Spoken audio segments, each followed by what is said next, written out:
Let's head on over now to Kailihle Kumalo.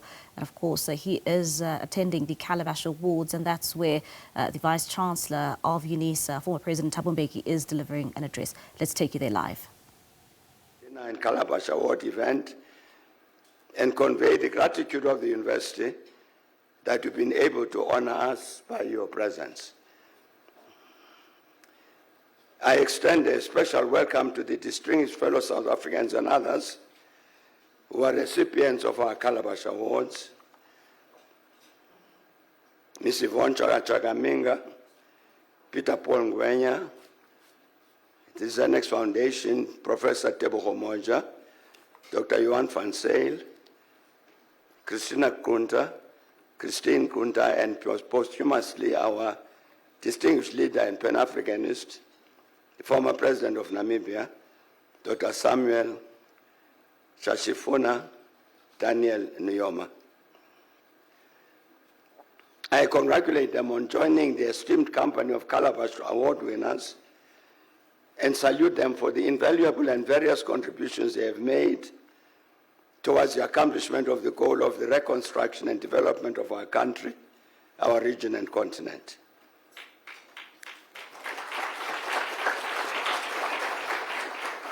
And I'd like them to know that UNISA as a whole is truly proud of their achievements, which have to do with the improvement of the human condition. And that sincere appreciation is also informed or driven by the very motto of the university, pro gentibus sapientia, learning in the service of humanity. And perhaps I should join this presentation and say something about the calabash. UNISA has used the calabash, a hollowed-out gourd, to symbolize what the university sets itself to achieve with these awards. The calabash is interwoven with South Africa's community, cultural heritage, and identity. And from the various perspectives, it symbolizes abundance, nourishment, and spiritual growth. For us as a university, we premise the meaning of the calabash on sharing, ingenuity, compassion, strength, and hope. It is tonight that we ensure that we have the comprehensive understanding of its importance as represented by tonight's distinguished award winners.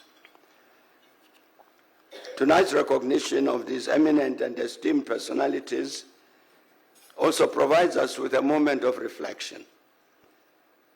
Exactly because of the greater good they have to which they have contributed, as exemplified by the calabash, their presence among us challenges us to pause and ask ourselves pertinent questions about what kind of society we are building and what kind of future we are shaping through education, leadership, and moral vision. And here I'd like to recall a view and an appeal I expressed about 18 months ago about the urgent need for our people to engage one another in an inclusive national dialogue. I'm certain that it is a matter of common cause among us here this evening that our country is in the grip of a debilitating general crisis. And that general crisis relates to all major elements of our national life, including our politics, our economy, the social sector, safety and security, international relations, and so on. The critical matter here is not to repeat our complaints.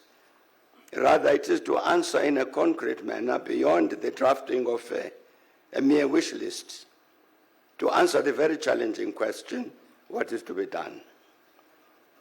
It has seemed right to me that for the very first time ever, our people as a whole should exercise their right to self-determination by engaging one another in a national dialogue to answer concretely the two questions: the South Africa we want and the South Africa we don't want.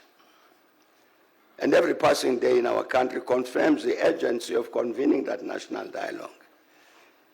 And in this context, I must convey my heartfelt appreciation to our Minister of Finance, Honorable Ino Godongwana, who announced in Parliament 2 days ago that the Treasury has reserved funds to finance that national dialogue. I have no doubt that this university, UNISA, the biggest in our country, must join hands with the other universities, the TVET colleges and the science councils to assess what role they will play in the forthcoming national dialogue. I mention this group because it represents the bulk of our country's intelligentsia. In other words, our country's thought leaders. To imagine the South Africa we want will demand original thinking, including what is often referred to as thinking outside the box. It will be the task of the intelligentsia, including the important section domiciled in UNISA, to discharge its professional responsibility by applying its mind, working in concert with our population as a whole, to help the nation imagine the South Africa we want.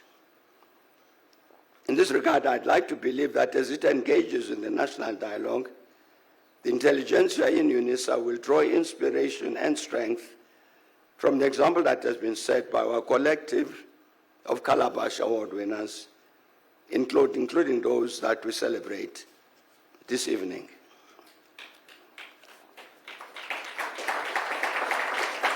And as we all know, one of the principal tasks of UNISA is the education and training of those in our society, and the rest of Africa in particular, who seek higher education qualifications. In this context, university is always concerned that even the poor, who are otherwise qualified to pursue higher education, should have the possibility to enroll as students. I'm very pleased to use this occasion to convey our warm appreciation to all the personalities and institutions which have supported and continue to support UNISA by contributing the required resources to enable the university to discharge its responsibilities. And here I'm addressing particularly those who are here with us this evening because of their commitment to help us generate the funds to provide for the first generation students in need of financial support. Our society owes to itself as well as future generations the obligation to ensure that we give the opportunity to the young to fit into and contribute positively to the more complex society that is in the process of formation, including through the fourth industrial revolution. The responsibility on UNISA to live up to its vision towards the African university, shaping futures in the service of humanity, will increase rather than diminish, and therefore so will the need for it to generate the corollary resources.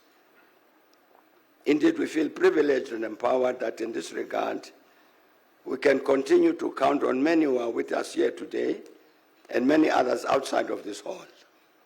I also count here the many generous companies which have kindly sponsored this evening.